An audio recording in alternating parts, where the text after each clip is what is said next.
Assalaamu calaykum waraxmatullaahi wabarakaatu. Jimco wanaagsan daawadayaal, kulanti wanaagsan marka labaad. Kusoo dhowaada muuqaalkii shanaad ee aan soo gelinayo janaalkan Hanwadaag. Maantay waxaan ka hadlaynaa barnaamij ama topic muhiim ah, isla markaana faa'iido u ah dadka ganacsiga hadda haysta. Ha ku iibiyaan qaab online ganacsigooda ama ha lahaadaan xarumo ay wax ku iibiyaan, badeecada ay ku iibiyaan. Sidoo kale wuxuu quseeyaa dadka mustaqbalka rajeynaya in ay ganacsi samaystaan. Maanta barnaamijkan wuxuu ku saabsan yahay platformka loo yaqaano Alibaba. Sidoo kale wuxuu ku saabsan yahay waa maxay farqiga u dhexeeya Alibaba iyo Amazon. Qodobka saddexaad oo ugu muhiimsan oo ugu dambeeya waxa weeye sidee looga adeegtaa platformkan Alibaba adigoo ilaalinaya dhaqaalahaagii iyo waqtigaagii labadaba. Haddii aan ku hormaro waa maxay Alibaba? Alibaba waa platform ama shirkad online wax ku iibisa. Fadhigeeduna wuxuu ku yaalaa ama xarunteeda ugu weyn waddanka China. Kambanigan waxaa la aasaasay 1999kii waxaana sameeyey oo marka hore aasaasaha ahaa nin loo yaqaano Jack Ma, oo ka mid ah dadka maalqabeennada ah ee ugu waaweyn caalamka. Alibaba waxa wax ku iibiya laba qolo. Qolada koowaad ama gruupka koowaad waxa weeye manufacturerska ama kambaniyada waaweyn ee iyagu wax sameeya, warshadaha ah, kuna yaala inta badan waddanka China iyo sidoo kale waddamada kale ee caalamka ee warshadaha wax soo saarka leh. Tusaale ahaan waddanka Indonesia, Brazil, China, India, Japan, South Korea, waddankan Turkiga laftigiisa uu ku jiraa, Malaysia, iyo waddamadan reer galbeedka, tusaale ahaan waddanka Jarmalka iyo Maraykanka oo kale. Waddamadaas warshadaha leh ayaa waxay member ka yihiin ama xubin ka yihiin platformka weyn ee Alibaba, ayagoo halkaa kusoo bandhiga badeecadahooda iyo qalabka iyo waxa ay sameeyaan. Sidoo kale gruupka labaad ee Alibaba wax ku iibisa waa gruupka loo yaqaano wholesalerska.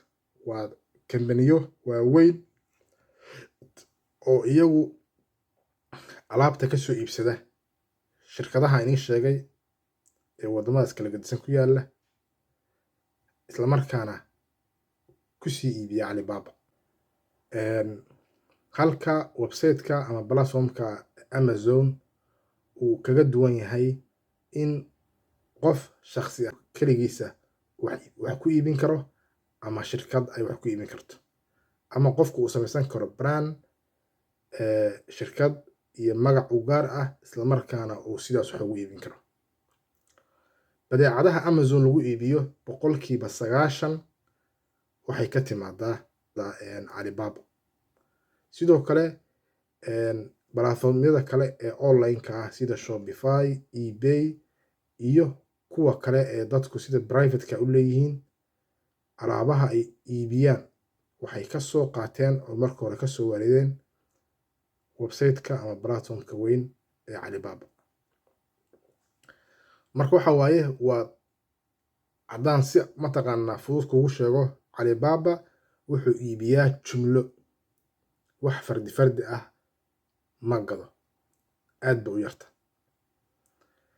Wuxuu leeyahay waxa loo yaqaano minimum order quantity, oo ah qofka ka adeeganaya Alibaba inuu iibsado tusaale ahaan ugu yaraan 50 xabo oo badeeca shay ka mid ah. Tusaale ahaan haddaan ku soo qaado, wuxuu iibsanayaa boorsooyinka dumarku ay qaataan oo gacanta la geliyo ama iPhone case-ka telefoonka cusub hadda ugu dambeeyay iPhone-ka soo baxay qolofka kiiska la geliyo ayuu kasoo iibsan karaa.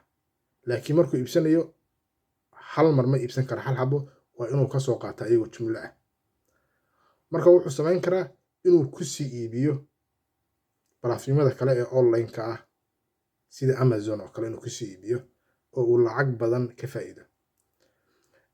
Alibaba markuu kasoo gadanayo qaab jumlo ah waa raqiis. waxaa laga yaabaa halkii iPhone case inuu u joogo $4 ama wax ka yar. laakiin markuu Amazon ku gadayo halkii xabo uu ku gado $15, 17, 20 iyo ka badan intaba. marka waad dareemaysaa farqiga u dhexeeya inta uu ka faa'iidayo. haddirtaan waxaan ka hadli doonaa qaabkee ayaa looga adeegi karaa website-kan ama platform-kan weyn ee Alibaba adigoo ilaalinaya dhaqaalahaagii iyo waqtigaagii. labada ugu muhiimsan waa taas.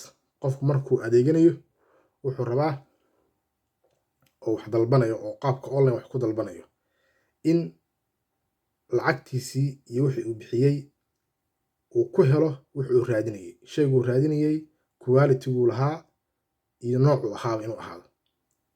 sidoo kale waqtiga ay wax ugu imaanayaan, ma bilba, ma 2 bilba, ma 15 beriba, ma asbuuc. maadaama Alibaba ay tahay madal kulmisay dhammaan shirkadaha inta badan ee wax sameeya iyo dadka wholesalerska ah, waxaa dhici karta marmarka qaar in shirkadaha meeshaas ka diiwaan gashan ay qaarkood ay sax ahayn, qalabkay iibinayaanna qalab feega uu yahay.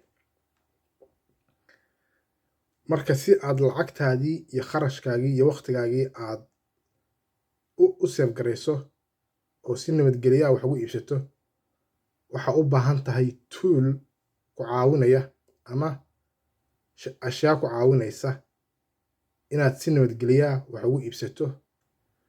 marka toolkaas ayaa isla eegaynaa annagoo mataqaanaa geli doona platform-kan iyo website-ka weyn ee caanka Alibaba, isla markaana eegayna tuulashaas ama ashyaada lagu garanayo kambanigan kambani saxa ma yahay, badeecadu iibiyo waa badeeco nooceeya, xagee buu ku yaalaa, lacagta aan bixiyey iyo kharashka aan bixiyey haddii wixii aan dalbaday ay iga soo daahaan ama quality-gii shayga aan dalbaday waxaan rajeynayay uusan noqon, lacagtii dib u heli kartaa.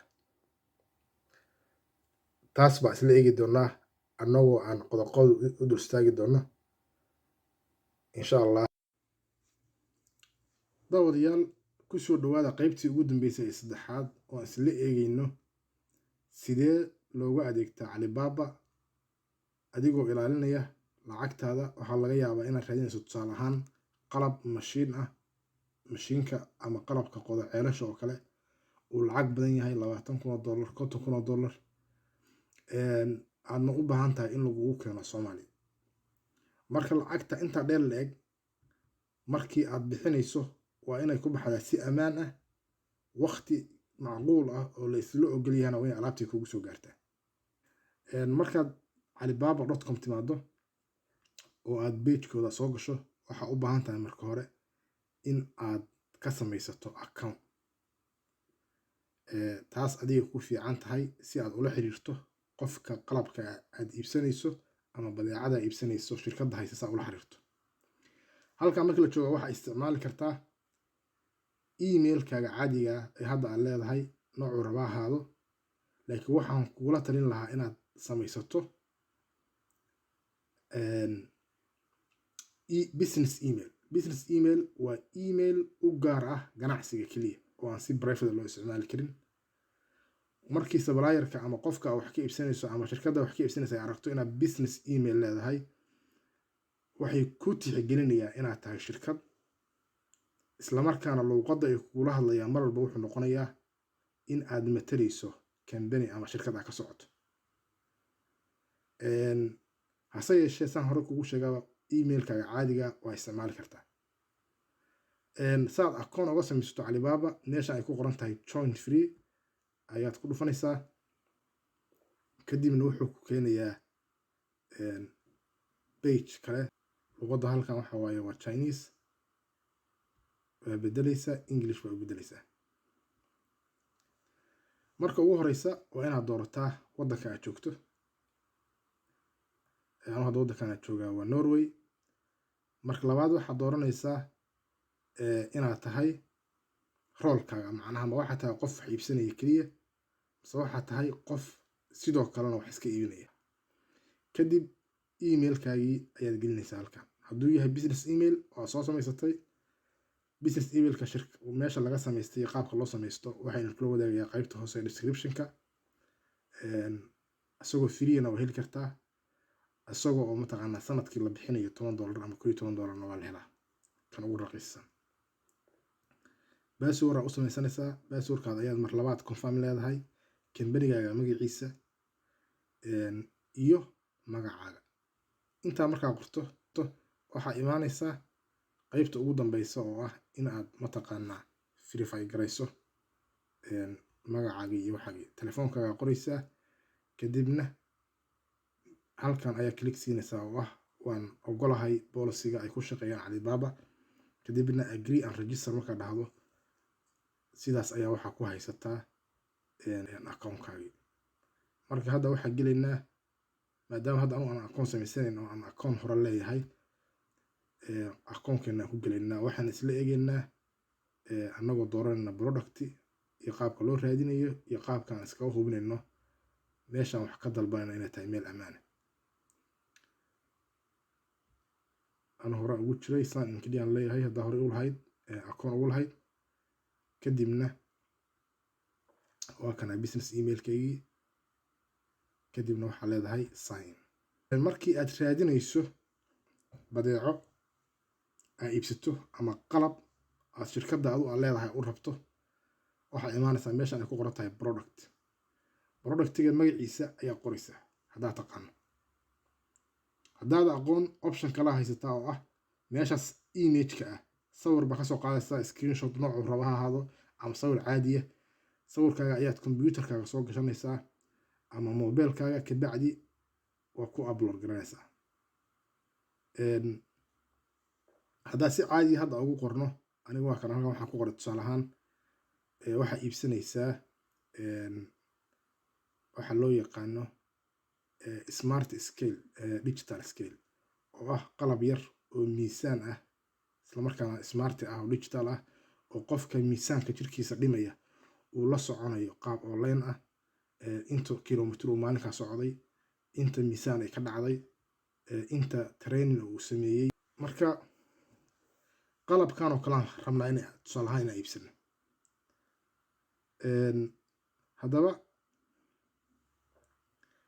qalabka markaa ku dhufato waxaa kuu soo baxaya intaas oo supplier baa kuu soo baxaya oo dhowr xabaa. kan waa mid, kan koowaad waa kana, magac bay leeyihiin. supplierka waa kana, meeshay ku qoran tahay contact supplier ayaa ku dhufanaysaa haddaa qalabkan ka heshay qiimahana uu macquul ku yahay. marka contact supplier markaa ku dhufato wuxuu ku geynayaa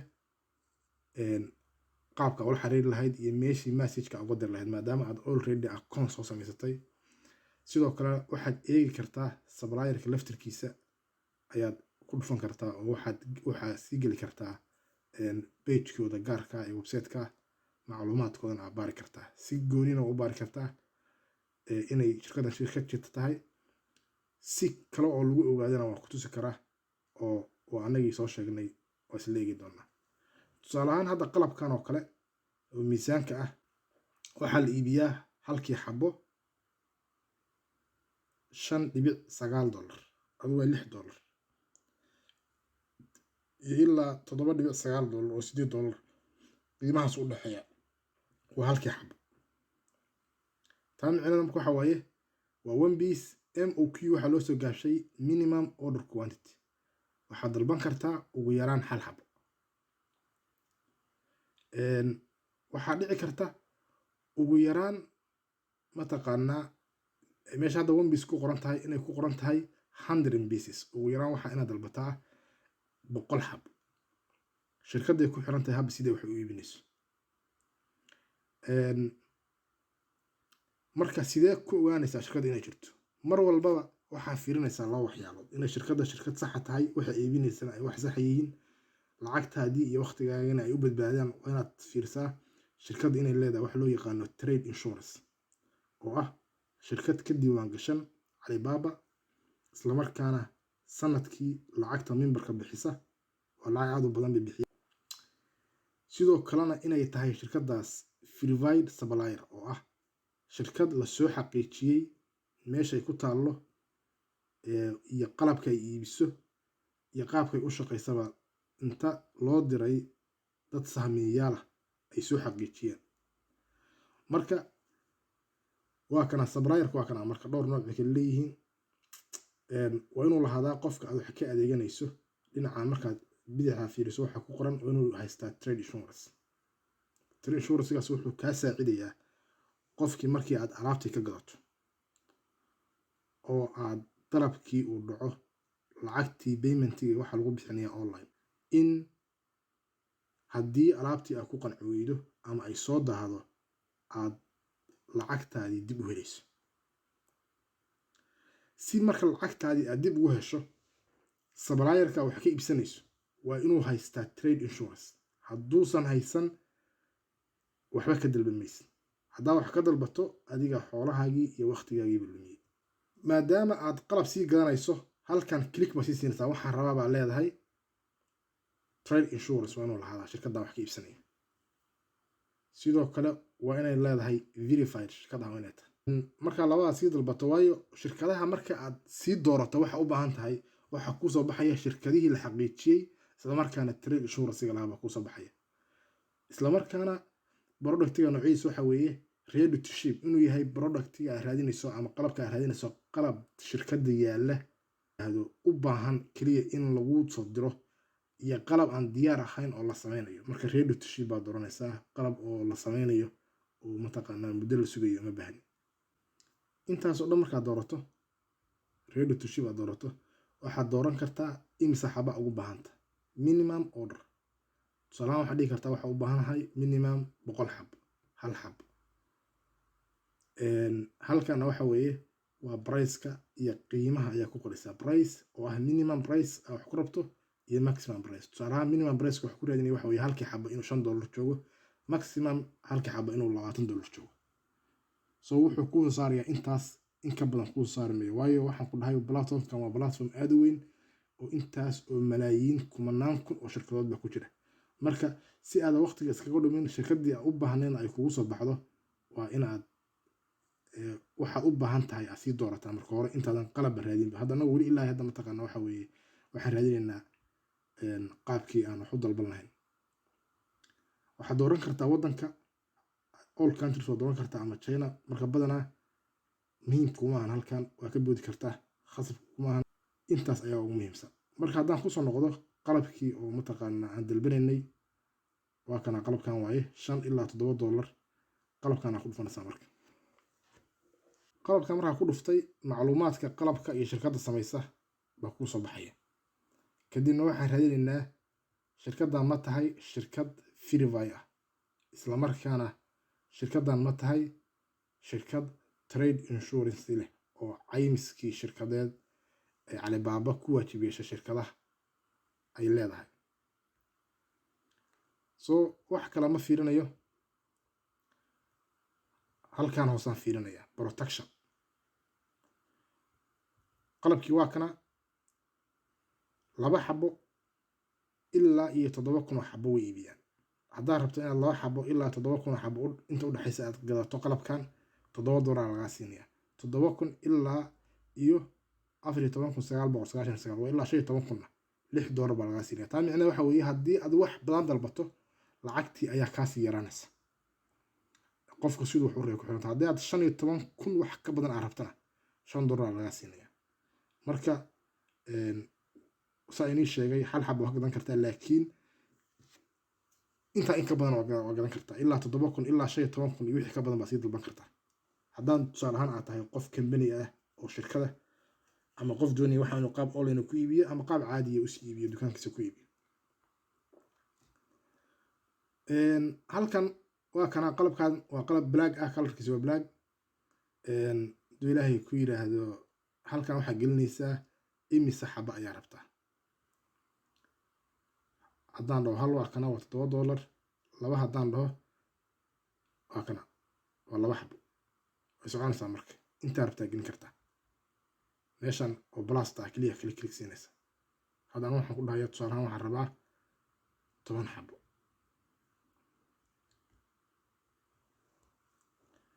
maadaama hal ama 2 ilaa 1000 xabo ay $7 yihiin, marka 10 xabo halkii xabo waxaa laga siinaya $7, soo lacagta laga rabo waa $70. lacagta lagu soo dirayo ee shipmentiga waa ka gooni, oo halkii kiilo markii China laga soo dirayo lacag bay kusoo diraan. waxay ku xiran tahay waddanka aad joogto meeshuu ku yaalo. taas laftirkeedana lacagta oo shipmentiga waa heshiis waaye, waa kala heshiin kartaa. haddii aad u baahan tahay qalabkan intuusan soo gaarin in lagu soo diro sample waxa weeye si aad ugu qanacdo intaan waxba loo soo dirin baa waxaa lagu soo dirayaa hal xabo shayga ka mid ah. tusaale ahaan sample waxa weeye in xabad lagu soo diro $10 aad bixinaysaa marka halka xabo keliya oo halka mar lagu soo dirayo saa ugu qanacdo. marka waa iibsanaysaa, waxaa leedahay waxaan rabaa inaan arko tusaale ama sample oo qalabka uu soo gaaro hal xabo ka mid ah intaysan kulligood ii imaan 10 xabo intaysan ii imaan. tusaale ahaan anigu haddaan doortay meesha ugu muhiimsan waxa weeye meesha ay ku qoran tahay protection waxa weeye shirkadda hadda aan ku jirno ee qalabka iibinaysa. shirkadda magaceeda waa kana qaybta ay ku qoran tahay Verified Supplier Fee. shirkadda magacaan ay leedahay Xingshan World Industry waa magac dheer bay leedahay oo Chinese ah. 9 sano ayay waxay member ka tahay mataqaanaa Alibaba.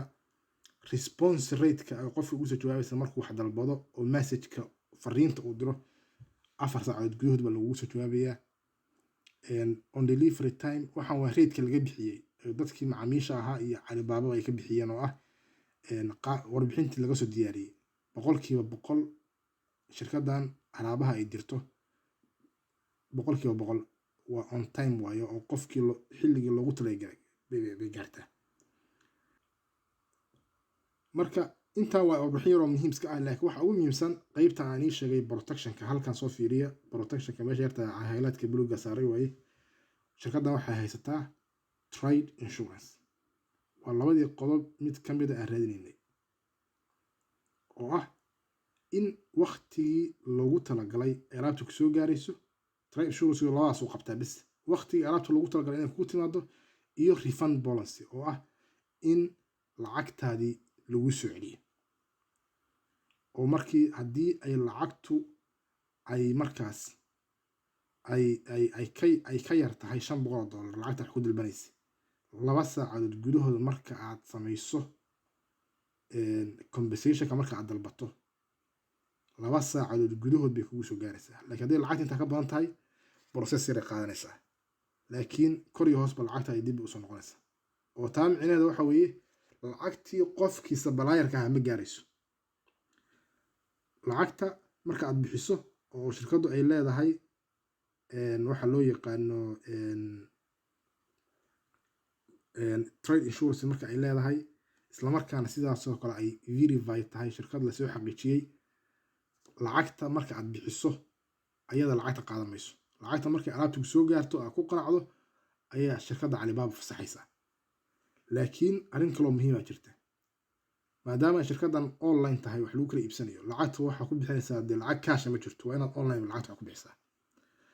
marka lacagta markaad bixinayso waa inaad lacagta ku bixisaa inside Alibaba, oo taa micnaheeda waxa weeye waa inaad adeegsataa bangigaaga oo lacagta ka bixisaa. transactionka xaggaas mataqaanaa aad ka habaysaa oo lacagta ka bixisaa, ama aad isticmaashaa kaararka aad haysato hadduu ahaado mataqaanaa Visa card, Master card, kaararka aad haysato oo bangigaaga uu leeyahay iyagana waa isticmaali kartaa. laakiin haddii qofka supplierka ama shirkadda wax kaa iibinaysa ku dhahdo lacagta waxaa noogu soo dirtaa Western Union iyo waxyaalaha kale xawaaladaha, lacagtaas inay ku soo noqonayso lagama yaabo. sababtoo ah waxa weeye lacagtii maada ku bixin inside Alibaba, qofkii wax kaa iibsanayay ama shirkaddii baa si toos ugu shubtay. maalin kasta shirkaddan ama platformka Alibaba waxay sameeyaan baaritaan iyo waxbay kala fatashaan shirkado badan oo ku jira meeshan baa laga saaraa oo qaarkood si tuuganimo ah ku shaqaysta. marka waxa weeye si lacagtaada ay safe u noqoto waa inaad labada qodob fiirisaa. waxyaalo kale oo muhiim ah oo iska jiraan, tusaale ahaan response rate-ka oo kale xilliga ay shirkaddu kugu soo jawaabayso, iyo mataqaanaa shirkadda laftirkeeda taariikhdeeda. hadda haddaan ku dhufto shirkadda qalabkan iibinaysa, waa kanaa pagekeeda haddaan ku dhufto waxaa soo baxaya waa kana shirkaddan waay shirkadda wax kaa iibinaysa. so shirkadda qalabka kaa iibinaysa waa kana shirkaddaas waay. haddaa u baahan tahay shirkadda laftirkeeda iyo xilligii la sameeyey iyo waxaasoo dhan halkan way. laakiin taa micnaheeda ma ahan website-kooda gaarka wax ka dalban maysid. waxaan ku dhahay waa in aad lacagta ku bixisaa inside Alibaba, waana isticmaashaa bank wire transfer ama payment cardska caadi. haddaba maanta waxaa baratay waa maxay Alibaba, sidee looga adeegtaa Alibaba. protection ka fiirinaya protection waxaan ka wadaa ilaalo oo waxa ilaalinaysaa waxa aad dalbanaysa inay wax sax yihiin isla markaana waqtigii loogu talagalay u yimaadaan. maadaama hadda China inaad tagto muhiim ah, haddaad website-kan Alibaba wax ka iibsanayso wuu kugu filan yahay. in China la tago tigid iyo diyaarad iyo meel aad digta aad kharash ku bixin lahayd, iyadoo haddana la ogyahay in mataqaanaa xanuunka pandemiga uu jiro coronaviruska oo wadamo badan xayiraad ay saaran tahay oo sharciyo ku saabsan koronaha uu wadan walba samaystay. taa micnaheeda waxa weeye markaa waddan kala tagto kharash baa ku gelaya, waqtigan uu kaa dhamaanaya, waayo sharciyadaas ku qabanaya ama talaal hayso ama yaad haysan. marka uma baahnid inaad China tagto. haddii aad heli karto dad xagga jooga oo mataqaanaa markaad qalabka aad gadanayso kuu soo xaqiijiya qalabkan iyo shirkaddan, iyadana way ka fiicanta. laakiin labadan qodob baa kugu filan inay shirkaddu leedahay trade insurance iyo free buy. markay labadaas leedahay waxaagii on time inay kugu yimaadaan. hadday 25 maalmood lagu ballamay 26 maalmood waa inaysan noqon. iyo refund policy haddii wixii aad ku qanci weydo in lacagtaadii lagu soo celin karo. laakiin maxaan ku dhahay waa inaad wax ku bixisaa through the Alibaba. haddaa wax meel kale aad ku bixiso dhibaata kaga imaanaysa. so hadda aniga qalabkaana weli haystaa, saan u waco contact supplier baan leeyahay. contact supplier markaan dhaho wuxuu i keenayaa meesha oo ah meesha ay ku qori lahaa message-ka. waxaan u baahanahay inta xabaan u baahanahay, xilliga ugu baahanahay, negotiation waa geli kartaan oo ah mataqaanaa inta iga dhig waa samayn kartaa. laakiin taa micnaheeda waxa weeye inaad labadiinaba aad qofba wax ka tanaasulo. sidoo kale haddii aad u baahan tahay waxa aad dirayso ama qalabka u baahan tahay aad sawir sii dirayso, sii xaqiijinayso, aad sawiraantii hayso, halkay ku qoran tahay add attachment xaggaas ayaad sawiraantii soo gelinaysaa. tusaale ahaan haddaa mataqaanaa marka hore message-ka qor, kadibna sawirka soo geli u baahan tahay, kadibna send inquiry baa leedahay. message-kii qofkii wuu gaarayaa, isla markaana sida ugu macquulsan saacado gudahood ayay kugu soo jawaabayaan. kadib ayaad markaas lacagtii iyo qaabkii aad bixin lahayd marka isku raacdaan processka. markaa ka gudubtaan process saddexaad waxa weeye haddii isku raacdaan inaad gashaan qaabkii aad lacagta ku bixin lahayd. arrinta kaloo muhiimka waxa weeye wax kasta oo ku saabsan kala iibsiga iyo transactionka iyo lacagta aad bixinayso iyo waxaasoo dhan gorgortanka waa inay ka dhacaan halkan. message-ka haddaa hadda u diro ay ii soo jawaabto, adna halkan ayay ugu sii qoraysaa. maanta oo dhan waa isu jawaabi kartaa. taa micnaheeda waxa weeye xogta halkan ku jirta waa xog safe ah, Alibabana u diiwaan gashan. xataa haddaa anugu dhiliido ama iyadu ay dhiliido, wuxuu ku jira xogtan daatada ama systemka Alibaba ayuu ku jiraa, oo hadhow markii uu cabasho ay timaado waa wax si fudud loo helayo. badanaa China waxay isticmaalaan application loo yaqaano sida WhatsApp oo kale oo loo yaqaano WeChat ayaa xagga laga isticmaalaa. marka waa laga yaabaa inay ku dhahaan WeChat-ka iyo waa kana ama WhatsApp-kaaga ii sheeg xagga wadaha ka samaysaan. laakiin wax kastoo ku saabsan transaction-ka iyo lacagta qaabka loo bixinayo iyo order-ka aad samaynayso iyo qalabka aad dalbanayso ama badeecada aad dalbanayso waa inay ka dhacaan qaybta message central-ka Alibaba. waa qaybta hadda aan joogo halkan ayaa waxaa la dhahaa Magic Central. daawadayaal barnaamijkii maanta aan kaga hadlaynay waa maxay Alibaba, farqiga u dhexeeya labada platform ee waaweyn ee online-ka ah Amazon iyo Alibaba, iyo sida si safe ah oo ammaan ah aad qalab uga soo gadan karta ee shirkadaada u baahan tahay Alibaba, ama aad badeeco uga gadan karto adigoo markaas dooranaya labada tool ee ah in ay shirkadda wax ka gadanayso supplier-ka ay leedahay trade insurance, caymis lacageed ay bixisay islamarkaana member ay tahay, iyo shirkad verify ah oo lasoo xaqiijiyey oo jirta oo mar hore lasoo sahmiyey. si markaas maadaama aad ganacsada tahay ay xoolahaagii iyo wixii aad dalbatay orderkaagii ay kugu yimaadaan waqtigii lagu ballamay, iyo quality-ga shayga aad dalbatay quality-ga aad ku dalbatay inuu leeyahay. haddii wax intaa ka duwan ay soo baxaan, waxaad helaysaa in lacagtaadii ay ku soo noqoto. waqtiga ma soo noqonaya, laakiin lacagtu way soo noqonaysaa. barnaamijka intaasuu nooga egyahay. waa muuqaalkii shanaad aan soo geliyay janaalkan. fadlan haddii aad wax ka faa'iiday, subscribe, comment, share, like intaba waa u baahannahay. intaan ku kulmayno muuqaalkii lixaad ayaan kaga tegayaa. السلام عليكم ورحمة الله تعالى وبركاته.